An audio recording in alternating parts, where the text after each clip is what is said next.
Well, hello everyone, and welcome back to Adrian's Digital Basement. Early on in our computer history, we had machines like the Apple II released in 1977, and at that time there were really no dedicated computer monitors. It was very common for people using Apple IIs to pair it with monitors like one of these two here, security camera monitors or closed circuit television monitors. Early Apple advertisements actually showed the computer paired with a monitor like one of these two. I have a Koyo monitor here. It's a black and white P4 phosphor, and this one is a USI Pi 4, which has an amber phosphor, as you can see. The focus on today's video isn't going to be about one of these monitors here. It's going to be about this funky little monitor here. I found this thing and it really intrigued me because the opening or bezel on the screen doesn't look anything like what you would get on one of the security camera monitors with the typical 4:3 aspect ratio. So today's video is going to be a bit of a CRT archaeology to try to figure out what exactly is this little boxy thing here. Is this a normal monitor? And well, where did it come from exactly? So without further ado, let's get right to it.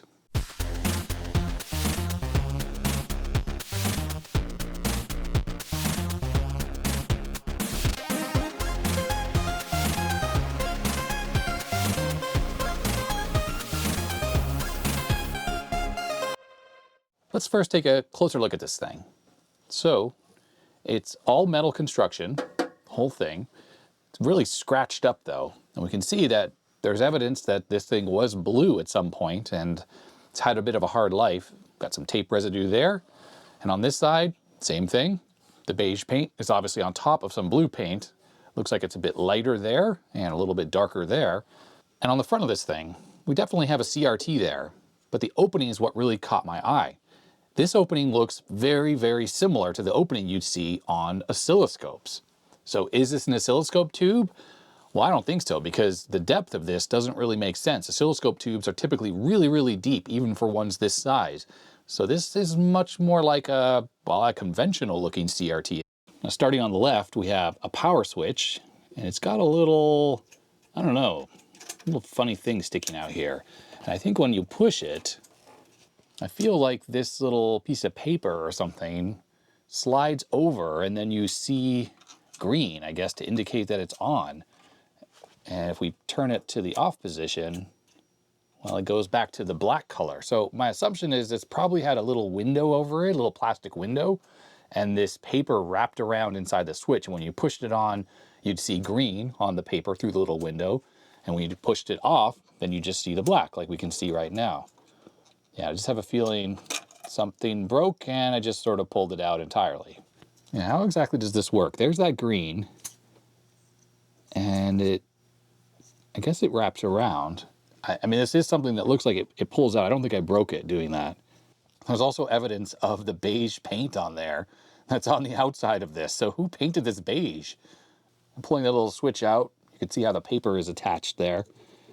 And it looks like we have some green there as well, and a bit of the black here. Yeah, it's kind of curious how this works, but yeah, my assumption is, like I said, when it's popped out, you see the green there, and when it pops in, you get the black. Let's see if I can get this back in. Hopefully I did not break it. It still works fine. Cool. I guess it means I could potentially try to find a replacement one of these. Anyhow, looking at the rest of this thing, we have a classy aluminum silver bezel with a black stripe here. We have brightness knob, contrast knob, and it looks like the little silver trim piece that was on the contrast knob has fallen off. And then there's this brand badge, Toshiba Medical Systems, division of Toshiba International Corporation. Now the funny thing is, this definitely looks like it's stuck on. And you notice how the black trim here disappears underneath this? Is this monitor simply some kind of a rebadge that was done by Toshiba? But I gotta say that this whole bezel thing is very curious. But we can see that we can actually slide this tool all the way under there. And how about upwards? Okay, it just goes in a little bit. And over here, same thing. So if we stick this on the left side, I'm gonna put my finger there. We can just see how much of the glass is hidden under the bezel. There's that much just hidden away. So this opening looks quite square. But when I hold the tool there, and I'm using this as a bit of an impromptu measuring stick, when I go this way, it is absolutely not square. It is wider horizontally than it is vertically.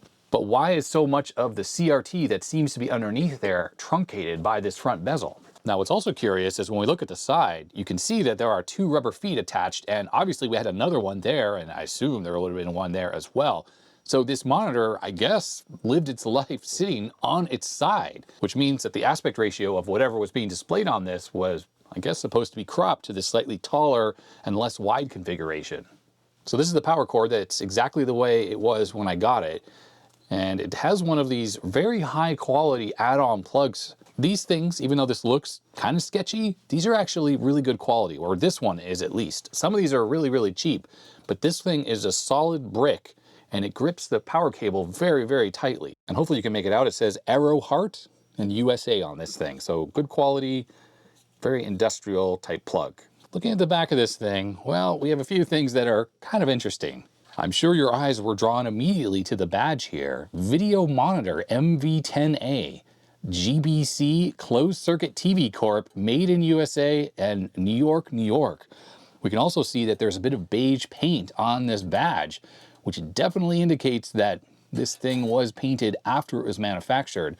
In fact, a little bit of this is peeled up and you can see that the blue paint is clearly visible underneath there. Now, I'm not really familiar with GBC Corp, but the fact that this is made in the USA and it says product complies with DHEW Rules 21, CER Subchapter J applicable at date of manufacture. What's DHEW Rules 21? That does not sound familiar. I thought that would have been like FCC or something like that. Inside this vent, there appears to be like a PCB or something that's maybe double-sided taped onto this back panel. I can see what looks like a capacitor there. And then down here on the bottom, of course, we have video in, and I don't remember what these connections are called. They were commonly used for RF applications like CB radios. I've seen this on other monitors from the 1970s. In fact, one of those 2 I was showing in the intro for the Apple II has one of these for the input, but it also has an RCA jack. There's a termination switch for 75 ohms or high impedance, and then we have a focus control right here. So really, everything we're seeing on this thing makes it seem like this is just a normal security camera monitor that has this odd bezel attached to the front for, well, some purpose. And the back says GBC, but this front badge here says Toshiba Medical System or Medical Group. So I wonder, what was the purpose of this monitor and why was it modified like this? When I picked up the CRT, I took a few photographs of it and I sent those pictures to some of my CRT expert friends, people who are really into these old monitors, kind of like I am. And we had a discussion about what we think might have been going on with this.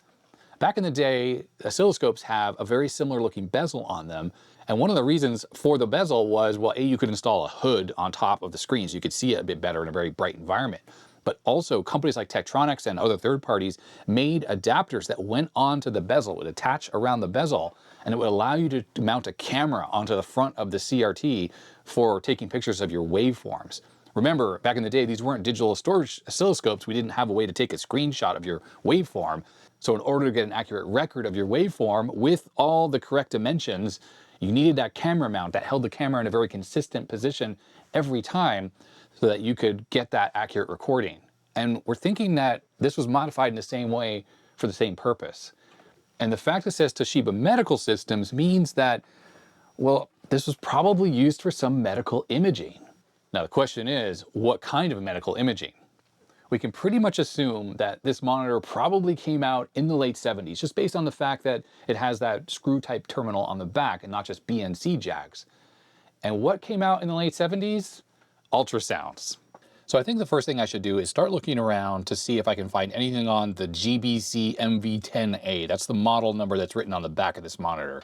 Here on DuckDuckGo, which is using Bing, we're getting a few results. Ah, look at this. What is this? Never used original packaging, $1,000. I highly doubt that this is actually available. These sites, by the way, a lot of people point me to these sites. They seem to have like old product listings, and when you actually reach out to them, they're sort of brokers, and they will actually make some amount of effort to try to find whatever you're looking for, whether it's some old like part for an old monitor repair or something like that. But almost invariably, they actually can never ever get it. We're almost certainly going to find hits for this monitor on a bunch of these different sites for companies like this that say they actually have one for sale, but I put the chance of them actually having one at like 0%. But either way, we actually have a little tiny thumbnail picture of the original monitor, I guess. Doesn't have the beige paint, and it doesn't have that bezel on it. There's the power LED there, and you can see, I think it says GBC there, the original brand name that's now covered up by the Toshiba Medical Systems label that's on there. But I wonder if that original bezel is actually underneath this bezel that's on here now. Like we could take this thing apart and expose the original CRT that's under there. Either way, product information, discontinued by manufacturer, 117 volts, 27 VA. Specifications, MV10, there's like literally no info here. Warranty, blah, blah, blah. Yeah, these sites are just awful. All right, here's Worth Point. This is usually showing eBay listings. Oh, look, another one. But this one's actually beige. So the good thing about Worth Point is it does at least archive the photos. So we can get a much better view of the power switch, which is white on this one when it's pushed in. And you can just make out, can I zoom in anymore? I can zoom in a little bit more. You can kind of make out that probably has that clear plastic on top of it that allows that label to slide around in there depending on how you push it. Looks like the trim panels on both of the switches have fallen off on this one, but there it is, GBC. Totally covered up by that Toshiba badge. They just stuck on top of it on this monitor. But we can see that there's some kind of a black bezel under there. And now I have to wonder, is this just hidden away underneath this metal bezel that's installed on here? Now what's funny is on this one, there are these little, I don't know, triangular openings on the corners here. I figure if they had removed the original bezel that was on there before they put this thing on, then the tool would have gone inside. And also, if I stick this in, it's hitting something on the edges. And normally the CRT has the mounting tabs and stuff like that, but if it wasn't for potentially a bezel hiding under there, then I don't think the tool would hit anything sticking it in there. Let's see what other photos they have on this Worth Point thing here. It looks like we have the back panel, open image and new tab. Well, the label looks a little different, and this one really does look like it was actually painted beige originally. So it says AC, 117 volts, 27 VA. That's not printed on this monitor here. And it does have the same DHEW Rules 21 thing. Maybe that's like the FCC before it was called the FCC. We have a serial number sticker, and we have a power cable that looks a bit different than the gray one that's on here. This gray one is smooth, and this one has a little bit of lines in it. But we have the same two video jacks, and we have the same termination switch for 75 ohms, yes or no, and everything else looks the same. And they have an adapter on there for the RCA jack, which I luckily have one, so we can test this thing out. And there's one more with the monitor turned off, and it looks like we just have a normal black plastic bezel on there. All right, back on the search results, we have the same Radwell International, it's just the Canadian version, so that's gonna be a junk. There's an MV-9A version of the monitor. Okay. Very different looking on the front. Zooming in on the back of the monitor, it's in pretty rough shape. People are kind of high when they try to sell stuff on eBay, and they look at the condition of this. Look at this cut cord. They probably found this on the road, and they're like, oh, 50 bucks. Zooming in on the label, we can see that even though it's the same GBC Corp, it was actually made, this monitor on the listing was made by Ikegami in Japan. We can make the assumption though that this monitor that I have here, this MV-10A and the 9A are unrelated because they, well, are built very differently. Oh, look at the bottom of this thing. Whoa, it's like it was thrown in the water or something like that. But on the front also looks very different. But almost certainly the picture tube is gonna be 9-inch on the Ikegami monitor here and probably gonna be 9-inch on this one as well. Now looking at these other listings on eBay, we have another GBC monitor. This one is clearly bigger, the MV-100. This must be the same seller because this monitor also looks like it was found in the ocean or something like that. It's in pretty rough shape. This obviously is a larger CRT though. This is probably a 12-inch set. I want to see if that label is a bit clearer. Ah, there we go. Okay, 30 VA, made in Taiwan. So GBC obviously was just buying up whatever monitors and sticking their names on it. So who knows if they even made this one. It says made in the USA, so that's something. But maybe it was made by RCA or some other local company, and they just seem to kind of buy up whatever, stick their name on it, and sell it. And these were all security camera monitors or CCTV monitors. And yeah, this thing is rough. Okay, let's keep going down the rabbit hole of GBC stuff. Here's another one, the GBC 900. This looks like a 9-inch set. And let's see where this one was made. This is also an Ikegami monitor made in Japan as well. So just a slightly different version than the other one that we saw. There were a lot of these at the time. There were a lot of security camera monitors being made. At least this one doesn't look like it was found in the ocean or something like that. All right, and here's another GBC monitor. This thing is the MV-50, contrast and brightness control. It's got that same power switch as this one, made in USA, so a little bit different. Same blue color though that this thing had underneath the beige paint, and a very similar looking badge there, but again, completely different monitor. So this company just had a whole slew of these different monitors. Pretty funny. Now I typed in GBC CRT and it came up with this, a Vidicon tube. I don't know if this is even the same GBC corporation. Maybe it is. That logo looks very similar. Made in Japan. Back on the listings here, scrolling down a little bit, these are the MV-110B. And you know what? This looks exactly the same as the USI Pi 4 monitor that I have, which I'm pretty positive was just a rebadged monitor, I think made in Taiwan. So I bet you if we look around on this, it's going to be made in Taiwan as well. And yes, indeed, the little flip down panel, the LED, everything is identical to the Pi 4 that I showed in the intro. Let's see what we see on the back for this. Yeah, made in Taiwan. Yeah, the back looks pretty much identical to the USI Pi 4. Absolutely identical. I think the real only difference is USI, when they rebadged it, they stuck an amber monitor in there because they were trying to capitalize on the fact that it was a computer monitor and it wasn't just a security camera monitor like this, even though it really was. From my understanding, when the USI Pi 4 was released, by then, green and amber monitors were already starting to come out for computer monitors, and people were of the mind that those were easier on the eyes. And people really stopped buying the P4 phosphor for quite a while when it came to composite monitors. You don't really find a lot of non-security camera monitors that have P4 phosphors, and really only later, once everyone kind of got used to color monitors and then the Macintoshes with their white monitor, that people were thinking, okay, maybe this white text is actually fine. And then you started seeing monochrome monitors. Once again, they were VGA though, that had white phosphors again. A lot of them were using the paper white phosphor, which I forgot the code for. It's a little bit more of a yellowish white as opposed to the bluish white of P4. But it was interesting, this arc coming from the original security camera monitors that were white, going to green and amber, and the USI Pi 4 was doing the amber thing, and all the other monitors were amber and green. But then back to the white phosphor with the Macintosh and the Lisa, and then color monitors on PCs and everything else, and then even the monochrome monitors went back to being white again. It's kind of a funny little arc that we were having then. Anyhow, this Taiwanese GBC monitor definitely shows that GBC was just buying whatever OEM monitor and sticking their name on it. And it's really hard to figure out from a timeline perspective where things fell. Where did this MV-10A fall in their product line? Who knows? On a whim, I did a quick search for GBC CCTV product line. This came up. They were selling the MV-110D or S, or the 1200D or S, high resolution video monitors. And remember the MV-110D, S, whatever, those letters, that was this monitor here. So I think they made a version of this all the way into the end of the 90s. Part of me is not really surprised though, because it was a time and place for these small little cube-like monitors.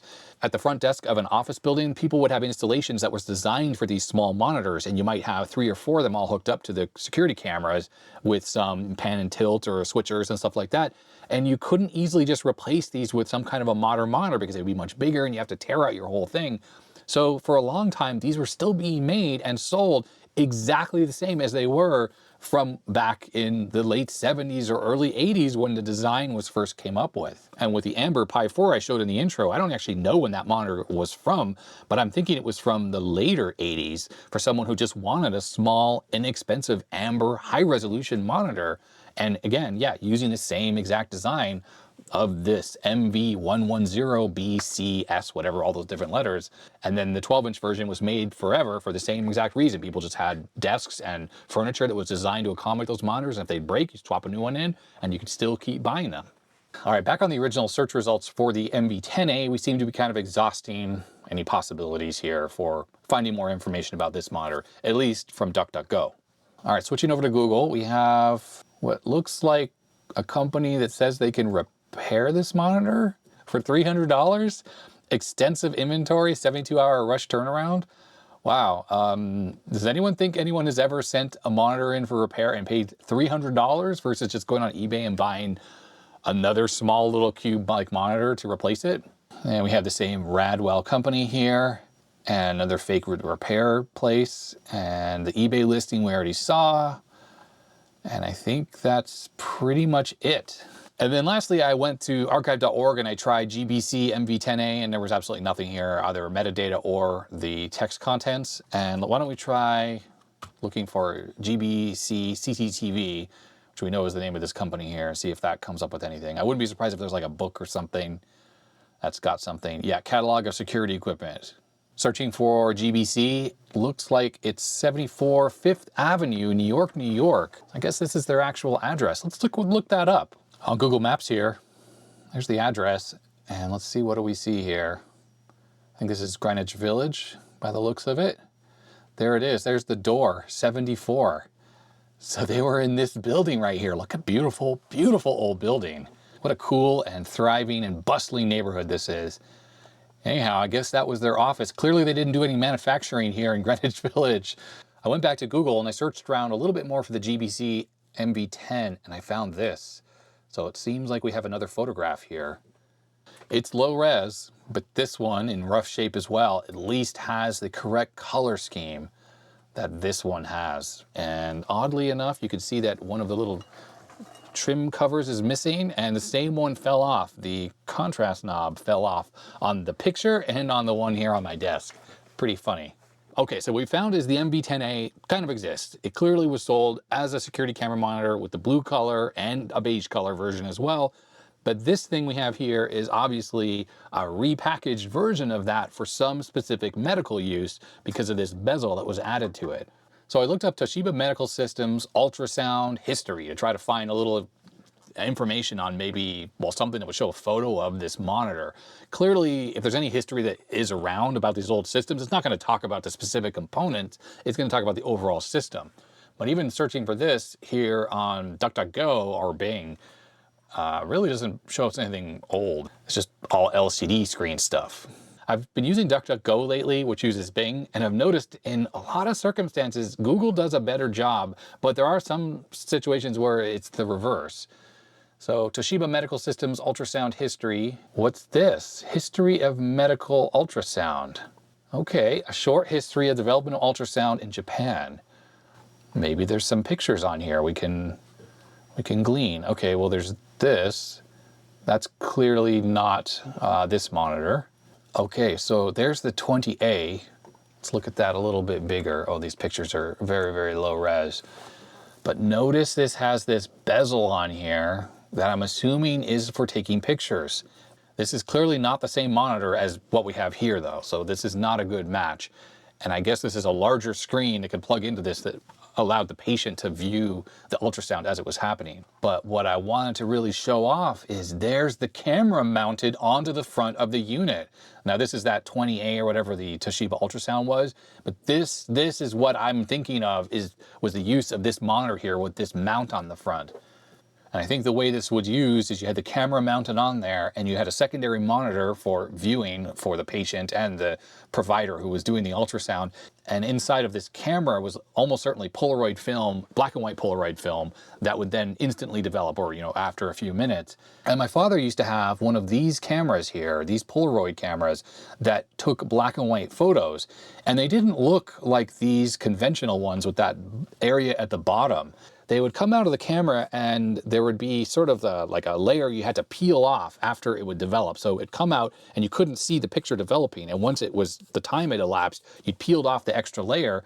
And the size of the photo, yeah, it was like these. This was the aspect ratio of the picture, which does make me think that maybe this aspect ratio is much closer to what the bezel is on here, because we know it's not square, it's still rectangular, but it's not as wide as a normal 4x3 CRT.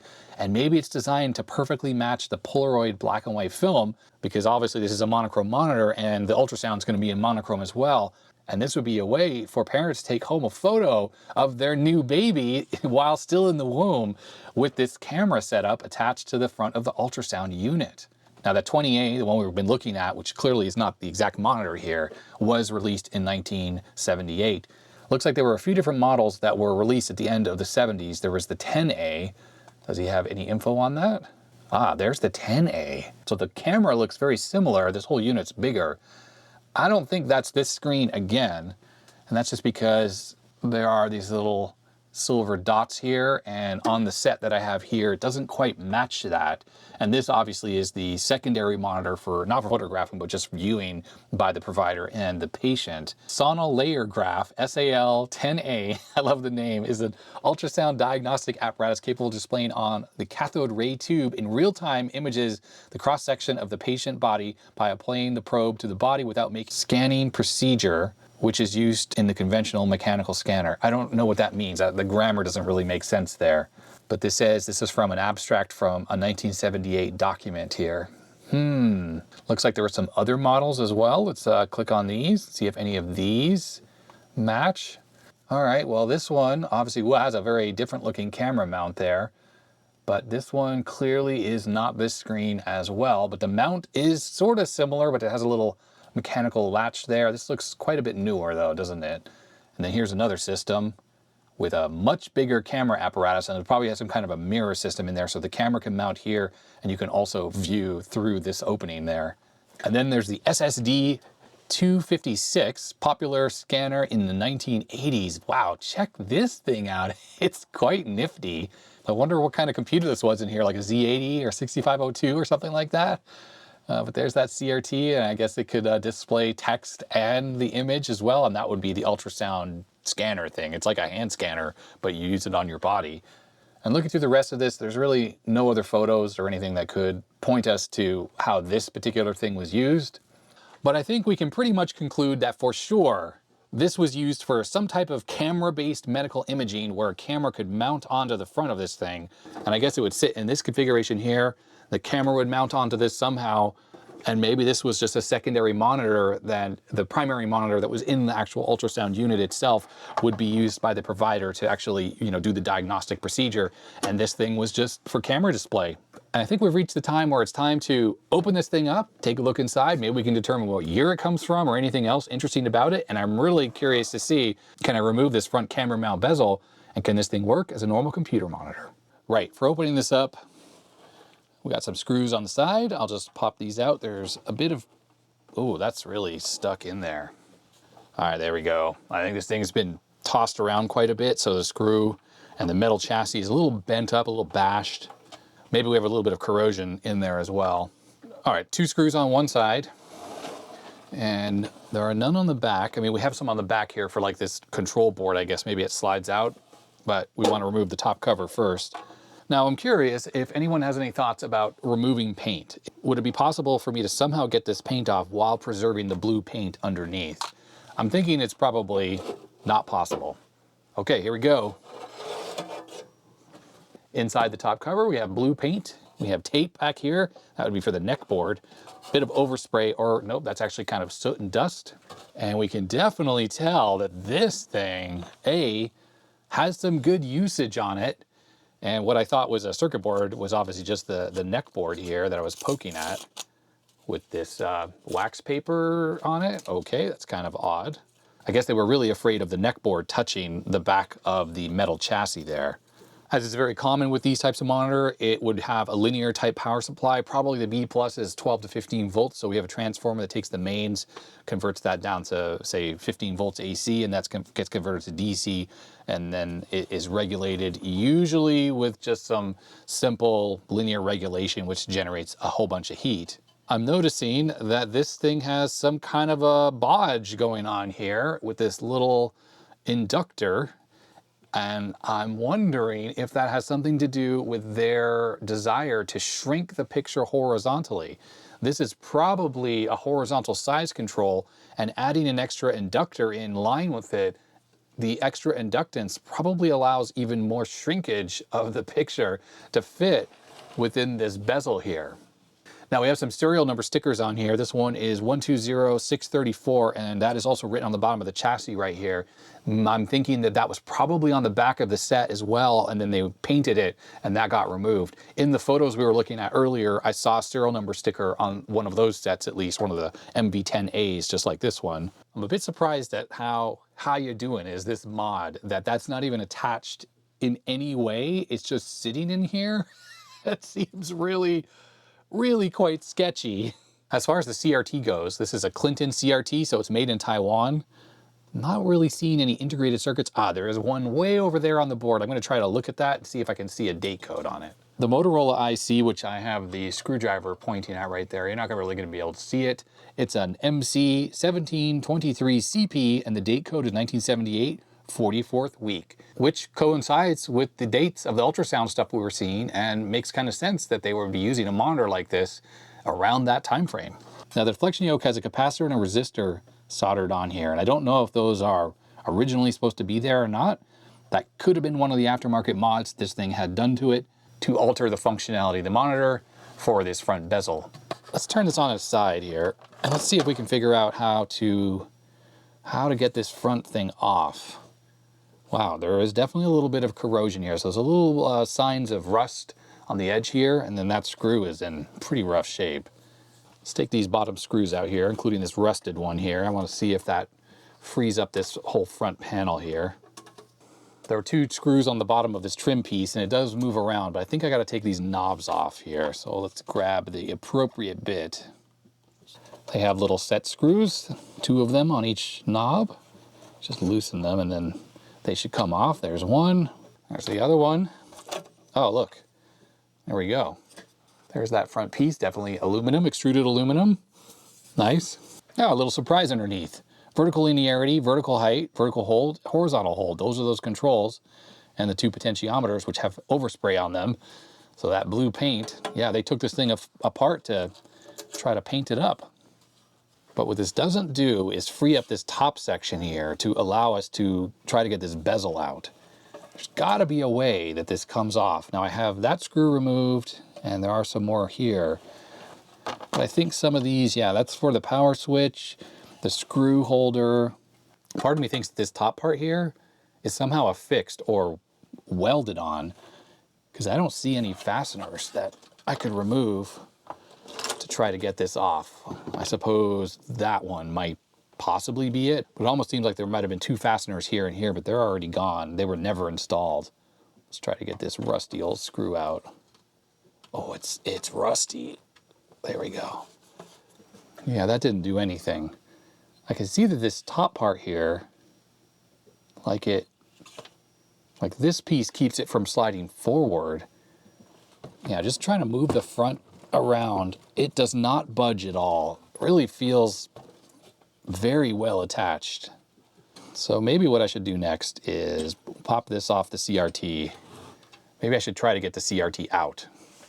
All right, I have all the fasteners out for the CRT, and I've unplugged the deflection yoke as well. So the blue and the red wire goes onto the main board over by the flyback, and then there's also a blue and a blue wire, which has to do with the horizontal deflection, which goes on this little mod board here to do with the size adjustment, I guess. And there's also green and yellow that goes over there. That's for vertical. Yeah, so it feels like once I pull the CRT out, this thing we can look underneath there. I'm not sure this is the original CRT either, and that's because the mounting tabs, they're all cut. So they were larger than would fit inside here, and they had to cut them to get them in there. So the problem right now is this heatsink.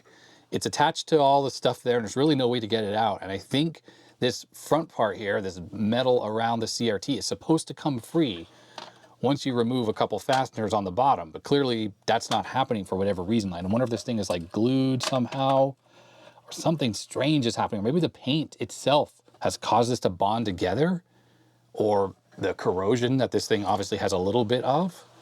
I'm just not sure what's going on here. And I don't think I can really get the CRT out. Not until I solve whatever issue is holding this thing together.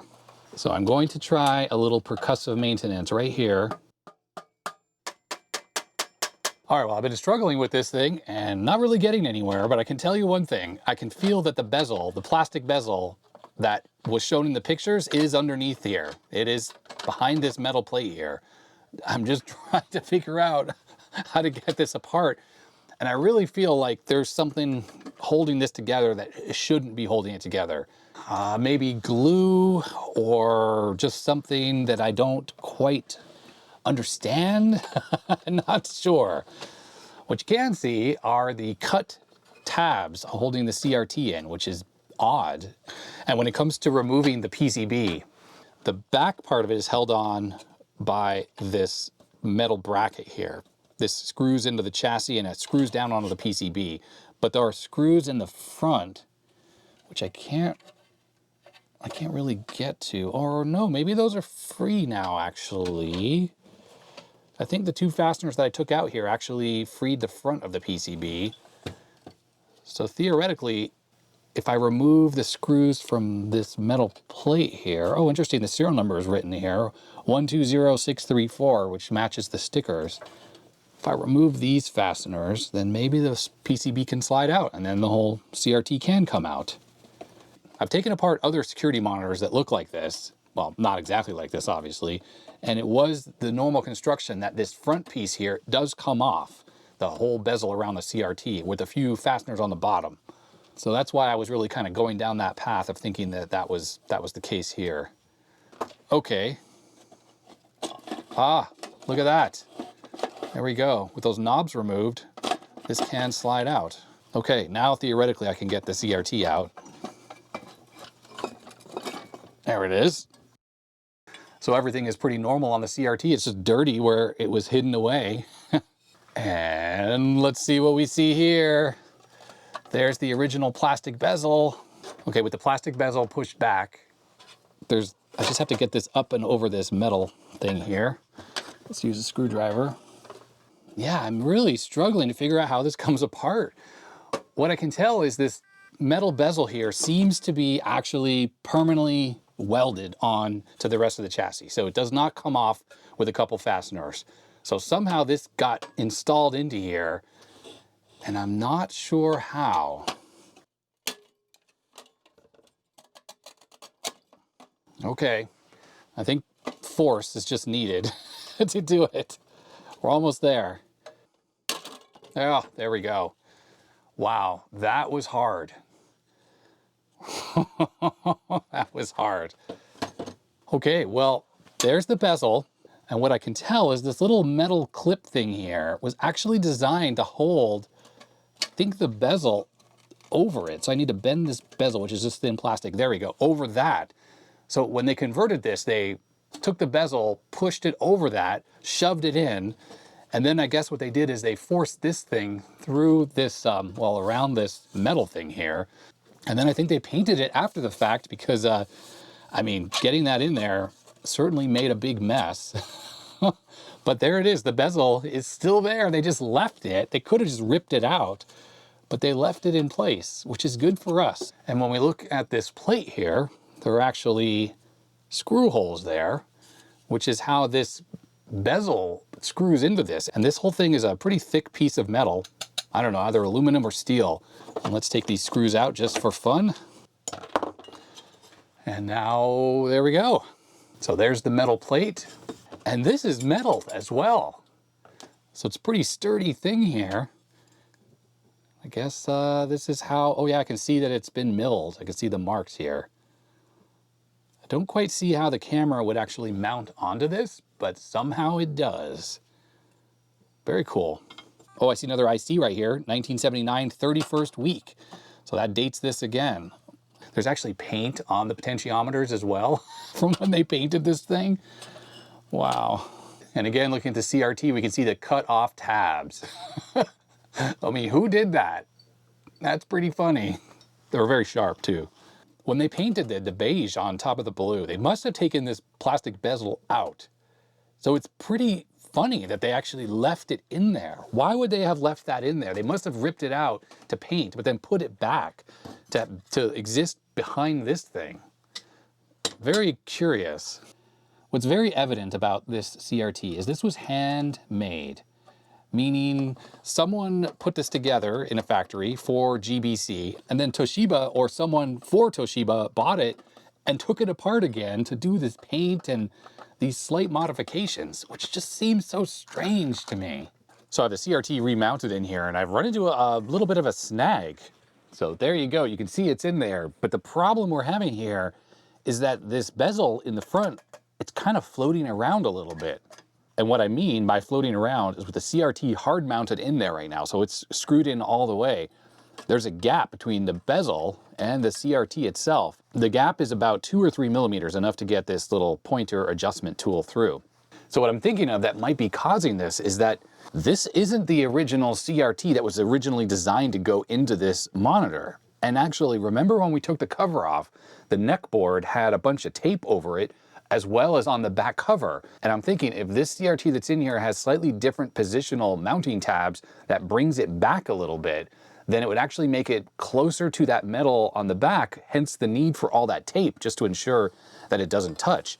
And I'm thinking that this extra room that's required by moving the CRT back slightly was necessary so that this thing could fit in there under this rolled edge here between the glass, well, and the bezel and the front.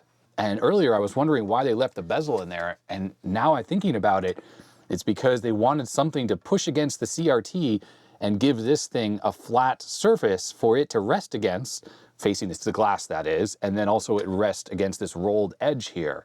Now I might have thought that this swap was done after the fact, hence the cut off tabs and all the strangeness that's going on here. But there's a serial number sticker on this CRT which matches the serial number sticker there and what someone wrote on the back here. So I'm almost feeling that the modifications done to this were maybe done at the factory, at the GBC factory that is here in the US for this special Toshiba version. Although it's all a little haphazard how, for instance, the badge was just stuck on the front on this trim piece here, and I don't know, the modifications just seem kind of lame with this badly applied paint and the cut tabs. But that really is the only thing that makes sense to me. And now we're left with this gap here with no real way to fill it. There's nothing I can really do about it, unfortunately, because the CRT mounts on the backside. I can't bend or change those tabs. I don't have any other CRTs that have different position tabs than these. I guess it's just not really the end of the world. This whole thing is just sort of beat up anyways. So the fact that there's a bit of a gap here on the bezel, I guess it's just par for the course. Now there's something else that I was talking about earlier, is this tab right here. And I thought the bezel itself needed to be on top of the tab. So the black plastic would be covering this up.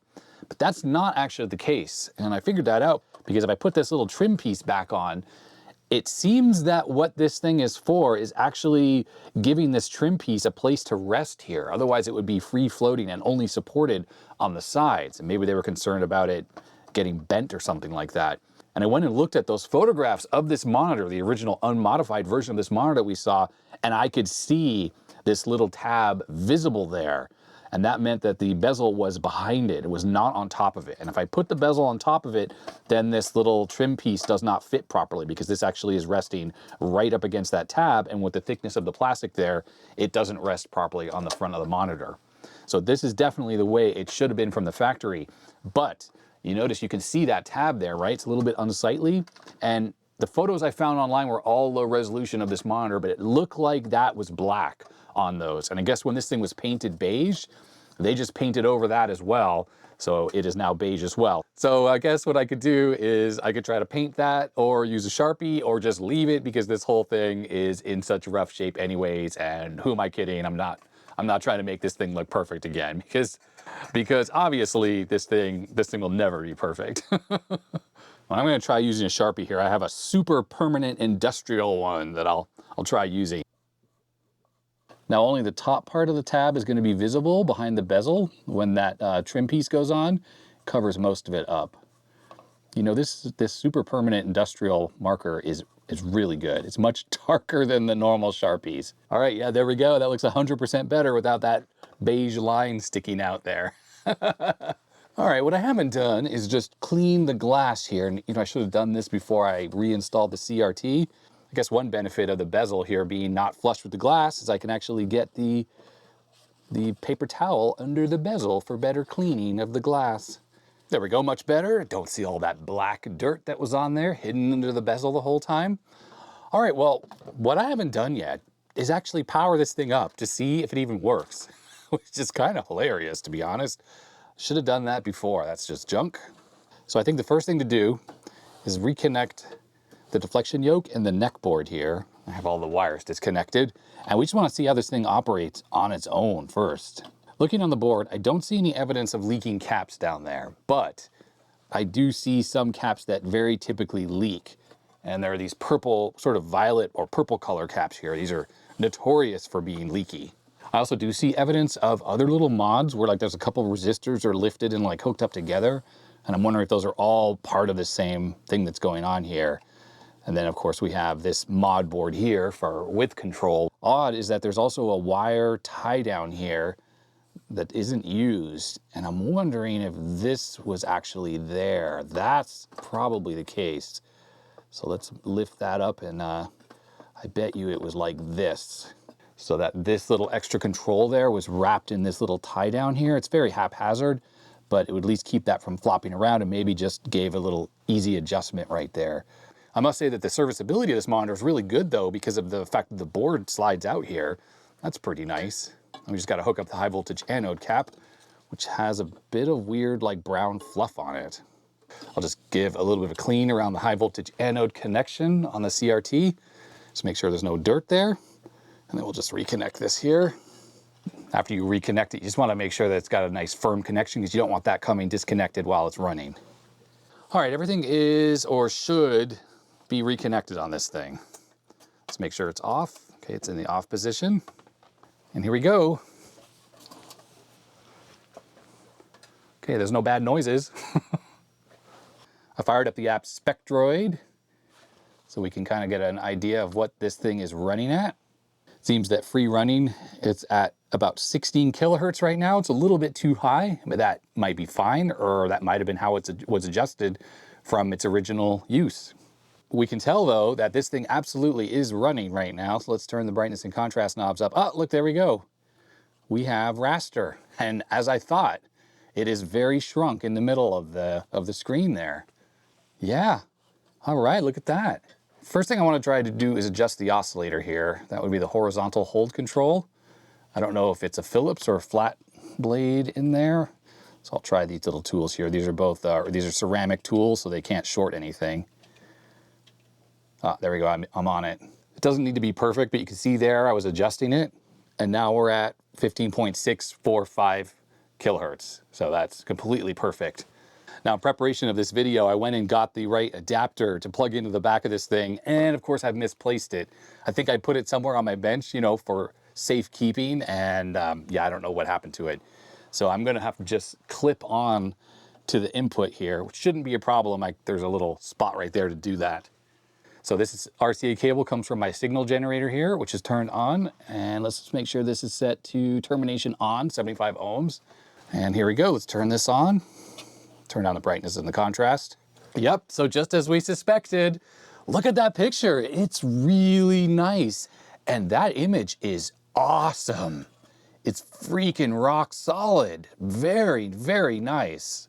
Deflection looks good as well. I mean, the only thing obviously is that the whole image is perfectly shrunk down. Let's just hold this thing up just so we can kind of get an idea. Yeah, I mean, look at that. The image is basically shrunk to fit within the bezel that was installed on this. And then there is the crosshatch pattern, which obviously we have a little bit of compressing going on over on one side, but that geometry looks awesome. So what does this look like when you turn it off? Oh, a dot. So the blue wire that comes off the deflection yoke goes through a 2-pin connection that's right there. That makes its way to here and here, which is the primary yoke, the one that's mounted to this PCB.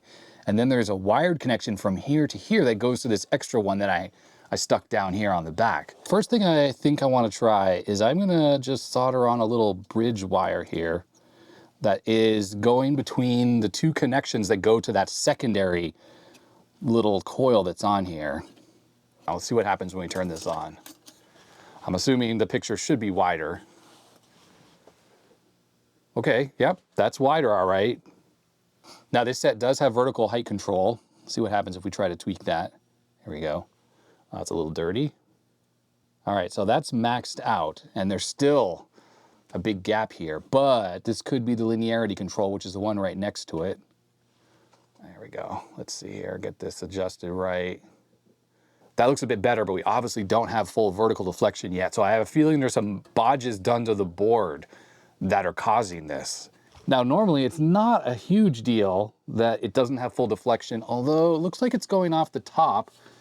That means I can probably adjust the centering a little bit to, yeah, bring it down to the middle. So yeah, we still have a black bar on the top and the bottom. And that means if we're looking at something like an Apple II, it just means the borders are going to be that much bigger. So there's probably a little bit of a bodge or mod done to the board that's causing this to actually shrink in and reduce the adjustability of the potentiometer here. But definitely the width is still an issue. Now we could try adjusting this choke here, this adjustable choke. Yeah, it does make a difference. Oh, okay, there we go. Look at that. All right, well, I don't need to bypass both of them. I just need to bypass the bodged one because this one obviously gives us enough adjustability. It's very, very adjustable. It's not great. It certainly has a little bit more stretch over here. It's a little more compressed over on this side. What I'm going to do is I'm going to bypass the entire board here, just see what that does. I mean, for all we know, that little bodge board was always there, and this thing's not really going to operate correctly with that thing bypassed. Let's see what happens. I don't hear any weird noises, but we'll find out in a second. Ah, there we go. With the color bars up, it's definitely too wide. There's too much of this missing from the sides. So I think this is better with that first bypass installed.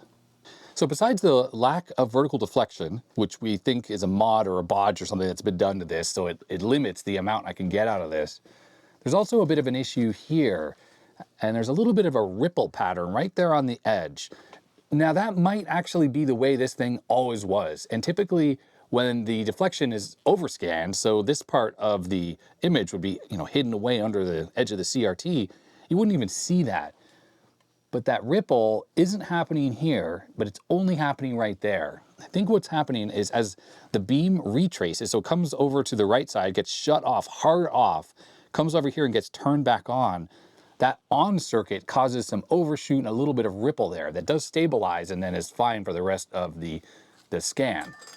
That can be a bad cap or a weak cap on the cathode drive circuit because that's what's being turned off hard. Well, it goes up away from ground, and then when it's bright, it's closer to ground, so it gets turned back on, and then that's the retrace. So that may be a fault, but it also may not. As I mentioned, that might have been something that was always there, even from brand new, and just never visible. So the biggest issue right now is vertical deflection. That's just not enough for this to look good when used with computers and stuff like that. We need some overscan, and we're not getting it now. So what I need to do at this point is take the PCB out of this thing and analyze the vertical deflection circuit just to try to figure out how I can increase the range of this potentiometer. It's probably just a little bit of a resistor bodge or something that I got to do to change the available range of the deflection, and then that'll basically mean this monitor is, well, ready to go for computer use, which is what I want to use this thing for. Now I must say, I'm pretty impressed with the serviceability of this thing. It's very easy to remove. There's a connection from the transformer that powers the board. There's the yoke connections, vertical deflection, there's high voltage, and then this comes off and the board just slides out. All you have to do is remove the two fasteners on the bottom of the case, take the two knobs off, and this whole board comes out quite easily. I really like it. Looking at the bottom of the board, we can see MV-10-2 GBC made in USA. So I guess that kind of confirms that this monitor was actually designed in-house and wasn't just something that they bought off the shelf, which seems to be all of their other monitors. Couple little hilarious things you can see here is that this standoff here that goes into the case, this is one of the fasteners. I guess it shouldn't have been grounded to the board. So they have the traces cut. This side over here, that standoff is not grounded. It's almost grounded, but not quite. And then when it comes to this back plate here, it's attached with those fasteners there, also not grounded. It is grounded to the video connections though. I think that's okay. That's a separate ground than the analog ground that this whole thing runs off of. Now it goes without saying, this is not a hot set. This is isolated, and that's because there's a transformer right here. You can see that. That's what's powering this board. So you don't need to be concerned with the way you connect up the video connection here. This is always going to be isolated from mains. One of the mods I want to do is I'm going to drill a hole here and install an RCA jack. So I'm going to leave these original two jacks here, but then I'll just wire an RCA jack in parallel. You can see that these things are actually wired up together. And as for the deflection controls, it's vertical height and vertical linearity. So this is a 200K pot. You can see it says 200K on there. And this is the circuit we need to look at to see if we can increase the deflection amount. Looking at the bottom of the board, this hold control basically goes into this IC right here. You can see there's a multi-pin IC there. This will be handling at least the vertical deflection, but it might also be handling the horizontal deflection as well. So this is the vertical height control right here. And these tabs are on that large IC, so that's probably ground or something like that. And this makes its way there. It goes into this resistor right here. And I bet you this is what we can modify to change the deflection amount that we're getting out of this thing. And notice how this resistor looks like it's had a little bit of rework done on it. Let's see if we can measure what that is, the value. I'm trying to be careful with this board here because I don't want to just lay it on top of this. This is the diode for the high voltage, and it sticks out of the flyback, and I don't want to break that. Now, what I don't know about is if I need to increase that resistor or decrease that resistor to increase the vertical deflection. What I can tell you right now is that that potentiometer on the front is set to the maximum vertical deflection right now. So let's see if that is like at 0 ohms or is that at 200K. Ah, look, we're around 0 ohms right now. So that means the lower the resistance, the greater the deflection. So if we take a look at the resistor, we got 350K ohms. So it leads me to believe that we could lower the resistance there, and that should increase the maximum deflection we're going to get. So I just went into my parts and I found this 392K ohm, just some random value here. And what I'm going to do is I'm going to parallel this on top of what's on the board. Well, I'll just do it on the bottom side of the board because it looks like it's hard to get to that part since it's underneath that heatsink there. And that will add this resistance value to whatever's on there now, which was like 350 or so. So I'm assuming we're going to get like 170K or so. All right, so I have a little resistor installed there. I'll put a little piece of tape underneath it just to make sure it's not touching these uncovered traces. But let's see what we get for resistance value. 186K versus the 350 or whatever we had before. I put a little bit of heat shrink on there. I'm confident that this mod should do the trick. All right, before I put this in, what I'm gonna do now is I'm just gonna reflow all the joints. They look fine. This is really ugly over here though. Whew. I'm gonna reflow the connectors and stuff like that just to make sure we don't have any flaky connections. Okay, so those connections have been reflowed. We do need to clean up these pots here. I'm gonna use some of this fader lube here on these. They were working okay, but I'm just gonna give them a little shot here. I see these are in sockets. I'm just gonna give these a little push. Oh, there's another potentiometer right there. Wonder what that one does. Oh, I just realized it's right next to this component.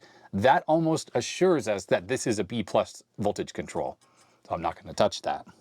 So other than the underside of the board looking pretty ugly, I did not see any bad solder joints at all. Things were looking pretty good under here, even though this all looks very handmade.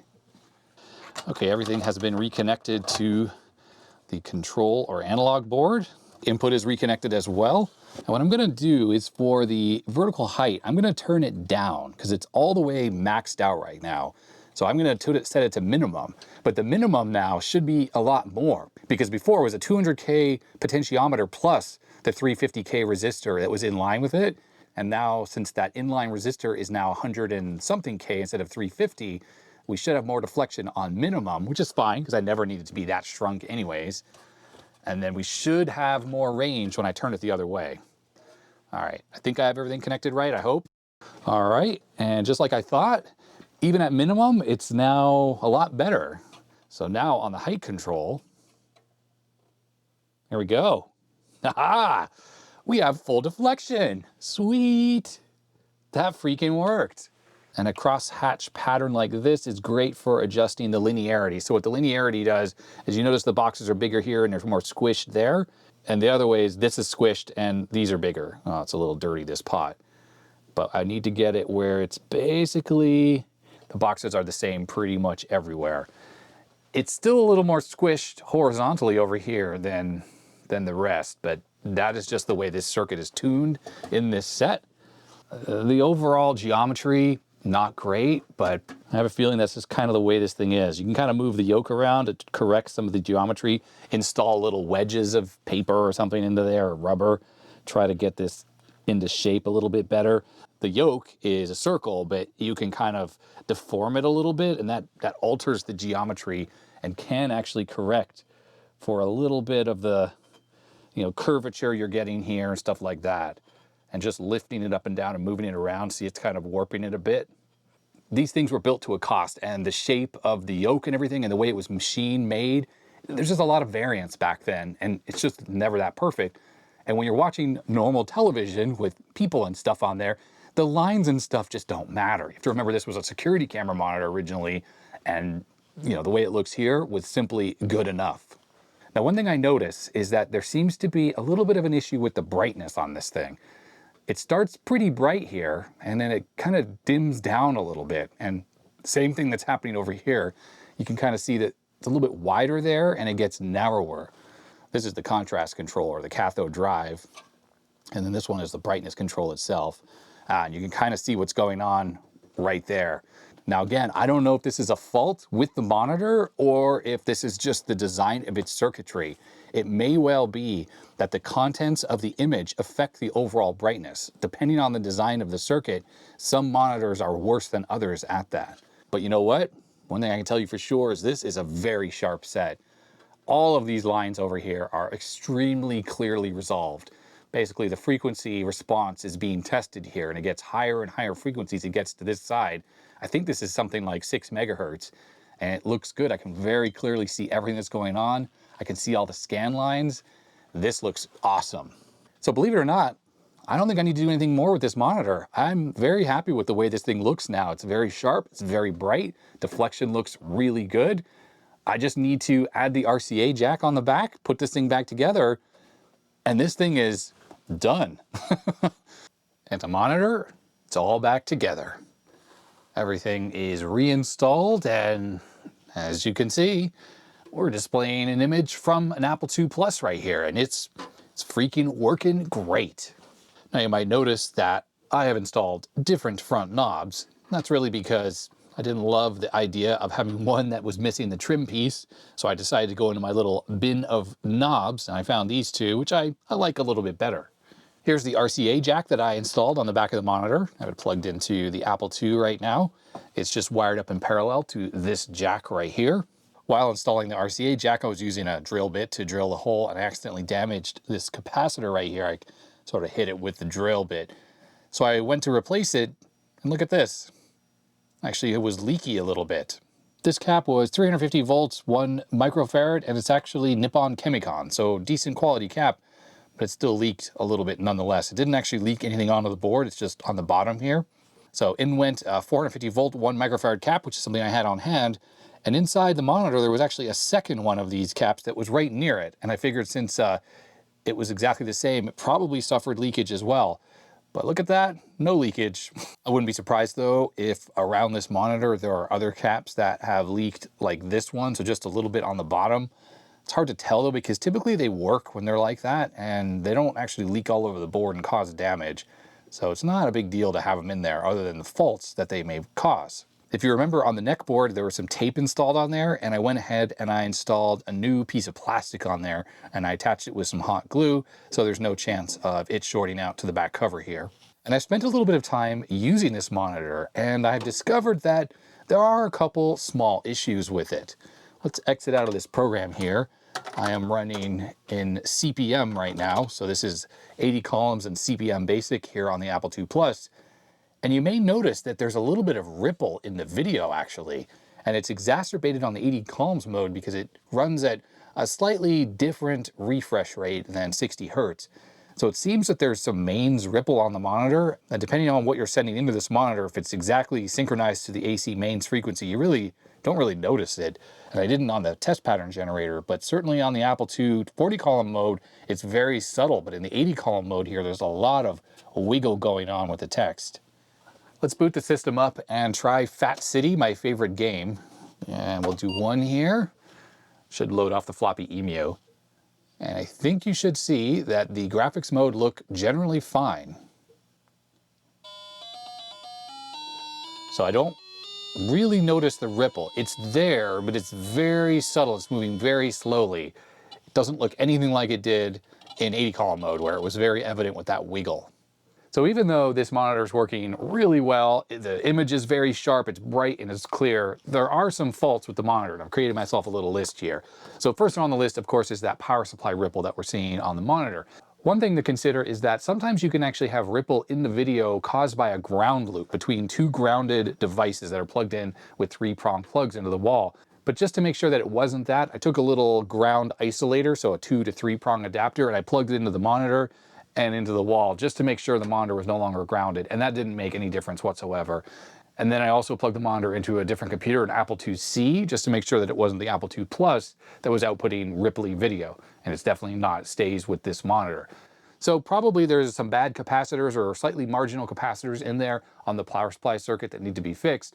But that's not the only thing that's going on with this monitor that I want to potentially look at in a future follow-up video. Another thing about this monitor that I don't really like is it appears that the video input on this has some DC restoration applied to it. What a DC restoration circuit does in the context of a monitor is, if you think about the video input signal, there are often very high parts of it and very low parts of it, especially if you're dealing with video. Say you have a full white screen versus a full dark screen. Well, what that circuit does is it actually tries to bring the full white and the full dark a little bit closer together. And you can tell a monitor has that type of circuit in it when you hook up a test pattern generator to it and you alternate between a full white field and a full black field. And you can see that the full white field is not nearly as bright as it should be on here versus the full dark field. That type of a DC restoration circuit was pretty common on black and white televisions, I think, to try to, well, equalize the video signal coming in from different sources, maybe make them a little bit less bright and maybe a little bit less dark. But with a computer input, that's not really desirable. So it seems that when manufacturers started making specific computer monitors, they removed the DC restoration functionality from the television circuits just to make the image a little bit more consistent, especially when you have full bright or lots of graphics on screen versus a full black background with just a little bit of text. Since I do not have any kind of schematics for this monitor, a lot of reverse engineering is going to have to happen on the brightness and the cathode drive circuits. This has nothing to do with the deflection circuit, so we can ignore all of that on the board, but fully understanding how the cathode drive circuit works on this monitor will help me eliminate that DC restoration functionality. But of course, that reverse engineering takes quite a bit of time and effort and is definitely outside of the context of this video. The next thing on the list actually goes hand in hand with understanding and reverse engineering the cathode drive circuit, and it's the dot on here when you actually turn it off. I don't really like that it's doing that. I mean, it's kind of cool, but the dot is very bright. And I feel that after enough power cycles, it's actually possible that it could cause a little bit of screen burn in the center of the screen. So I'd rather try to eliminate that. And there was a video on my main channel a while back where I did eliminate the dot on my Commodore PET 2001. And with the help of my friend Frank, we were able to understand exactly what component needed to be changed on the CRT analog driver board on the PET that completely eliminated that dot. And I'd really like to do the same thing on this monitor. But to do that, we don't have the schematics, which means full reverse engineering of the cathode drive circuit is necessary. And then the final thing on the list is the power switch. I'd really like to find a replacement for this power switch, and it's probably something you can actually still get, although it might be very expensive and not really worth it. What I ended up doing is putting some hot glue into the switch here just to make it a little bit easier to push. It's still not great and kind of annoying to push, and sometimes you really have to dig your finger into it to get it to latch properly, and all of that I just don't really like. Now, as for the question I had at the start of the video about what this is, I think we pretty much answered that this started life as a security camera monitor and then was modified by GBC, which is the manufacturer, or Toshiba, or some third party to be used as a medical imaging device, probably in combination with a Polaroid camera for photographing of said medical images. It's kind of cool to think in a way what this little monitor has seen. Who knows how many hours this was in use for, based on the fact that inside of this was kind of dirty. It showed that there was some use on this thing. And yeah, I just really wonder what was the exact use case and what this thing revealed to the provider and the patients who are hooked up to it. Now, even though this monitor obviously is beat up and has lots of battle scars and little dents and things here and there, I've kind of come to the realization that I love those battle scars and I wouldn't want to change this thing, like repaint it or whatever. I love that this thing is just still working and yet is all beat up. It just shows how resilient and tough electronics can be. And yeah, this is a perfect example of that. So I hope you've enjoyed this episode of CRT Archeology. It was pretty satisfying, I find, to be able to kind of get to the bottom of what's going on with this monitor and to bring it back to a working condition like it is now. If you enjoyed this video, I would definitely appreciate a thumbs up. Definitely love to hear your comments and your thoughts about it down below in the comment section. And if you like the channel, I'd really appreciate a subscribe. And if you really like the channel, you can become a member or a supporter. There are links down below to both of those. My supporters are what make it possible that I do this full time. So without them, yeah, I'd have to get a job again and I'd make a lot less videos. So I guess that's going to be it for this video, and I'm sure you'll be seeing this little Toshiba monitor around in the future. If there's interest in it, I might do these repairs and modifications on a video. If not, then I might just do those off camera, and you might just see this thing popping out periodically hooked up to an Apple II Plus like this. So I guess that's going to be that. So stay healthy, stay safe, and I'll see you next time. Bye-bye.